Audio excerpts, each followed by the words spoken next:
Ni saa 12 asubuhi Afrika Mashariki, wakati ni saa 11 Afrika ya Kati. Hujambo, karibu katika Amka na BBC kutoka idhaa ya Kiswahili ya BBC. Mimi ni Martha Saranga. Katika Amka na BBC asubuhi hii, leo ni siku ya kupiga kura katika utaratibu unaofahamika kama kura ya mapema visiwani Zanzibar, huku kesho umma wote kwa ujumla ukiungana na Tanzania bara katika zoezi la uchaguzi mkuu. Changamoto hatutarajii kwa sababu tumejipanga. Bila shaka tunaona kwamba mafanikio tu, kwamba kama utakuwa shuhuda, tumeendesha kampeni za kistaarabu. Watu 3 wafariki dunia nchini Jamaica, huku kimbunga kikali zaidi duniani kuwahi kurekodiwa kikitarajiwa kutua katika nchi hiyo leo Jumanne. Serikali yawataka watu kuchukua tahadhari. The storm is going to be catastrophic in parts, and so we're going to have record rainfall and the wind is so strong. Na utamsikia Saini Bohe, moja kati ya wanawake wa Kiafrika anayefanya kazi katika soka la wanaume barani Ulaya.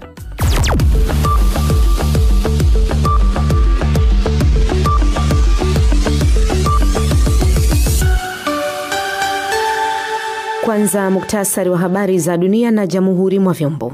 Shukran Martha, na karibu tena msikilizaji. Habari za hivi punde ni kwamba Rais Alassane Ouattara wa Cote d'Ivoire ameshinda uchaguzi wa nchi hiyo kwa karibu 90%, huku mpinzani wake Bi Simeon Gbagbo akipata 2.42 pekee. Wapinzani wameufananisha uchaguzi huo tata wa Jumamosi kama mapinduzi ya kiraia.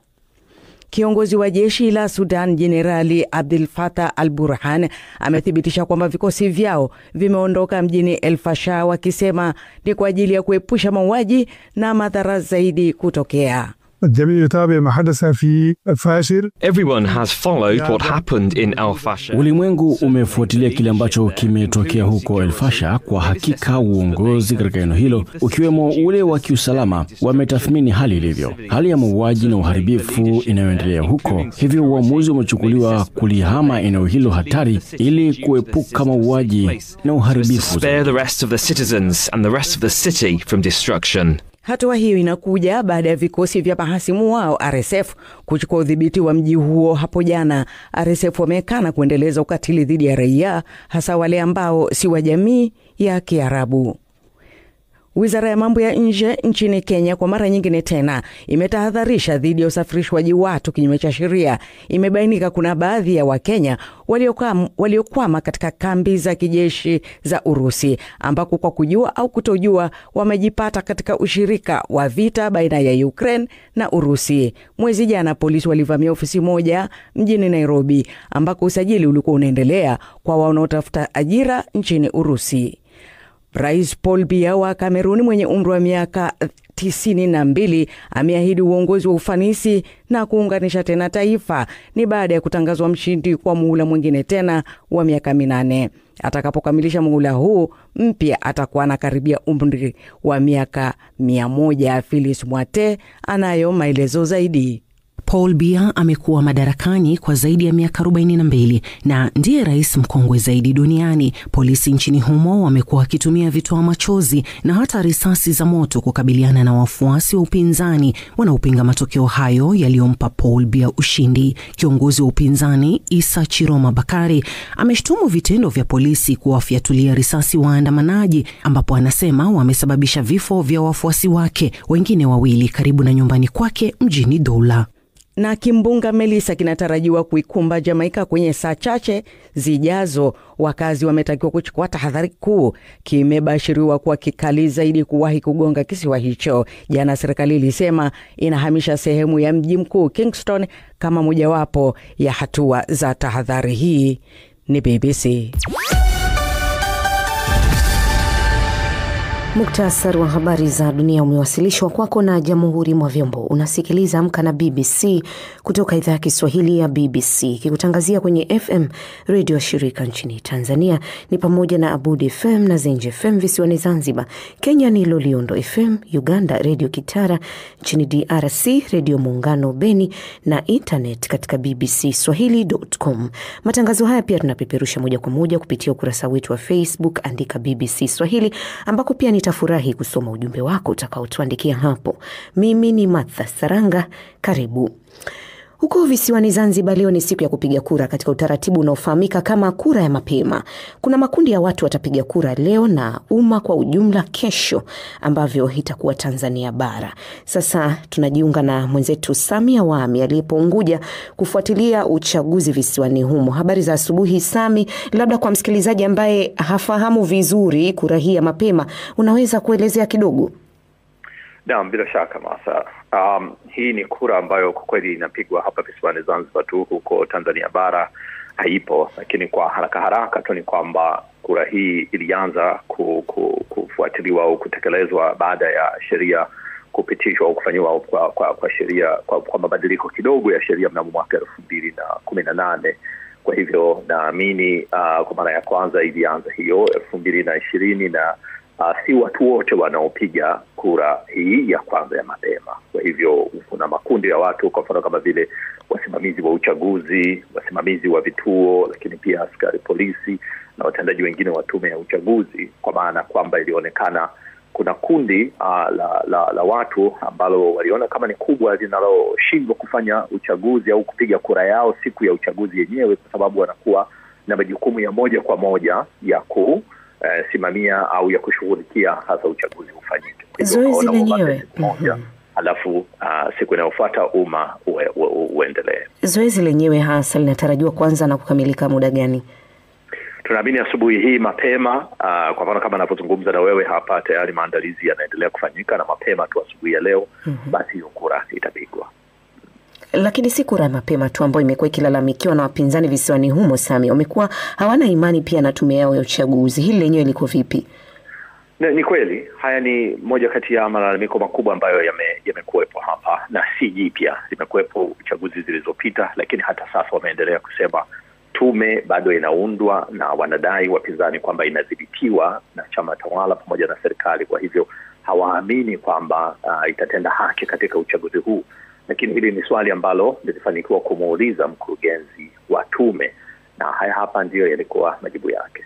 Wanakosea kusema hivyo. Itizame structure ya tume yetu. Inaongozwa na mtu mwenye sifa za jaji. Mara hii tumebahatika tunaongozwa na jaji, lakini mtu wa pili anatoka kutoka katika mahakama, lakini watu wawili wanatoka chama cha upinzani. Wamo wajumbe kutoka chama cha upinzani wanasavu. Je, hilo ni kosa? Kutoka chama cha upinzani ambao ni wajumbe watatu, kwa sababu wawili wanatoka katika chama cha ACT, mmoja anatoka Datadea. Sasa hilo ni kosa? Je, uwazi umekosekana? Huoni kwamba tuna uhuru na uwazi katika kuona vipi watu wote wanashirikishwa katika tume hii, tume ambayo inatizamwa na vyama vyote vikuu? Je, kuna tatizo hilo? Kwa hiyo sioni kama hilo kosa. Ni muhimu, ninayokuambia tena, wafike wakati kwamba wananchi na vyama vya siasa waendelee kuamini kwamba sisi tunatekeleza haki, wahakikishe wanahamasisha wananchi kufahamu sheria na kujua taratibu, na linapotokea tatizo sheria zipo wazi, wanakwenda mahakamani. Kesi ngapi washakwenda mahakamani na zote zinapatwa fatwa na maamuzi yanatolewa. Kwa hiyo bado sioni kwamba hivyo vitu mambo yanakuja kama yana msingi katika hii demokrasia yetu. Waache kulalamika sana, sio vizuri kama wanasiasa ambao wanajiamini kuendelea kila siku malalamiko yakiwa mengi. Ni vyema kuendelea kuelimisha wananchi haki zao na jinsi gani ya kupiga kura yao ili wawachague. Mnatarajia changamoto gani? Changamoto hatutarajii kwa sababu tumejipanga. Bila shaka tunaona kwamba mafanikio tu, kwamba kama utakuwa shuhuda, tumeendesha kampeni za kistaarabu, tumemaliza kampeni zote, tumetoa fomu. As kama unakumbuka, tumetoa fomu wakati huo mgombea ambaye alokuwepo, huyo ambaye unalalamika, alikuwa ashakosa vigezo vya sifa, lakini tume ilimwonea huruma na kumpitisha, kwa sababu tunataka uwakilishi na ushawishi na siasa ambayo kila mmoja atakuwa na haki ya kuweza kumchagua mtu ambaye anamhitaji. Matokeo mnatarajia kutangaza ndani ya muda gani? Matokeo kwa kweli tunatarajia kutangaza soon yanapoanza kuletwa katika eneo letu. Kwa hiyo uchaguzi unafanyika tarehe 29, tunatarajia kituo kinafungwa saa 10 za jioni. Taratibu za kuhesabu inategemea masaa atakayochukua, lakini atakapoanza kuwasili tu basi tunahakikisha kwamba tutayatangaza kwa kila jimbo na kwa kila hatua ambayo inakuja. Teknolojia imekuwa, mwaka uliopita tulitangaza ndani ya masaa 24, na mara hii tunatarajia kutangaza ndani ya masaa 24 kwa sababu tumejipanga katika hilo. Namni ndugu Thabit Idarus Faina akikamilisha mahojiano hayo na Sami Awami. Lakini Sami, kwa kumalizia, hali ya usalama iko vipi? Zanzibar ni shwari, usalama umeimarishwa kabisa. Sehemu ambazo zinakuwa na mikusanyiko mingi utaona kuna maafisa wa serikali, lakini magari pia ya polisi yamezunguka kuhakikisha usalama unazingatiwa. Kwa hivyo Zanzibar huku ni shwari kabisa. Naam, asante sana Sami Awami, tunakutakia kila laheri katika kutimiza majukumu yako hapo. Shukrani. Naam, tukiendelea kuangazia masuala haya ya uchaguzi nchini Tanzania, raia wa Tanzania kesho watajitokeza kupiga kura kuchagua viongozi wao, rais, wabunge na madiwani. Kwa mujibu wa Tume Huru ya Uchaguzi ya nchi hiyo, matokeo ya urais yatatangazwa ndani ya saa 72 baada ya kuhitimisha zoezi la upigaji kura. Vyama 17 vimesimamisha wagombea kwenye nafasi ya urais. Visiwani Zanzibar, kura zitapigwa kwa siku 2 kuanzia hii leo. Mwandishi wa BBC Alfred Lastek ana taarifa kamili. Baada ya siku 60 za wagombea wa nafasi mbalimbali kuuza sera zao kwa wananchi, sasa sanduku la kura linaenda kuamua. Ni uchaguzi unaotazamwa kwa sura mbalimbali. Kwanza, kwa mara ya kwanza katika historia ya siasa ya vyama vingi nchini Tanzania, wagombea urais wanawake 3 wamejitokeza kuwania nafasi ya juu ya kisiasa, huku chama tawala CCM kikiwa kama mwanzo wa historia kinamsimamisha mwanamke kupeperusha bendera ya chama chao kwenye nafasi ya urais. Charles William ni mchambuzi wa masuala ya siasa. Ni jambo zuri, naongeza hiyo hamasa, watu hawashtuki tena kuona mwanamke kwenye nchi hii anaomba urais. Lakini kwa wachambuzi wa siasa, uchaguzi huu wa mwaka huu unatazamwa kuwa ni uchaguzi uliokosa ushindani, kwani utakuwa uchaguzi mkuu wa kwanza kufanyika bila chama kikuu cha upinzani kushiriki. Chama cha Demokrasia na Maendeleo Chadema kimesusia kwa kusisitiza mabadiliko ya sheria ya uchaguzi. Hatuko tayari kwenda kwenye uchaguzi ambao tunajua mshindi tayari. Tumesema no reforms, no election, na hatuwezi kurudi nyuma. Kwa upande wa chama cha ACT, mgombea wake Luhaga Mpina, ambaye alihamia chama hicho kutoka CCM, alizuiwa kuwania kwa mapingamizi mbalimbali.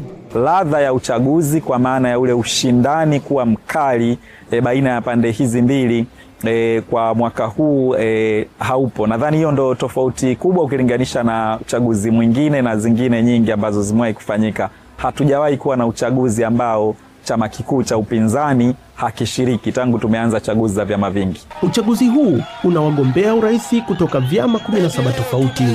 Rais atakayechaguliwa atakuwa na jukumu kubwa la kukabiliana na changamoto za kupanda kwa gharama za maisha, ukosefu wa ajira, matukio ya utekaji na kupambana na ufisadi. Joseph Malekela ni mchambuzi wa masuala ya siasa. Ni matarajio yangu kwa viongozi watakaochaguliwa ngazi ya diwani, bunge na hata rais, wana kazi kubwa sana ya kufanya katika kushughulika na changamoto za vijana, na ziko nyingi sana, ikiwemo masuala ya ukosefu wa ajira. Tunafahamu ni tatizo la dunia nzima, lakini tunachohitaji sio kuelezwa matatizo, ni ubunifu. Katika kipindi chenye changamoto kubwa za kama vile ukosefu wa ajira, viongozi wanakuja na ubunifu gani ili kuweza kukabiliana hizo changamoto? Zaidi ya wananchi milioni 37 wamejiandikisha kupiga kura kutoka Zanzibar na Tanzania bara.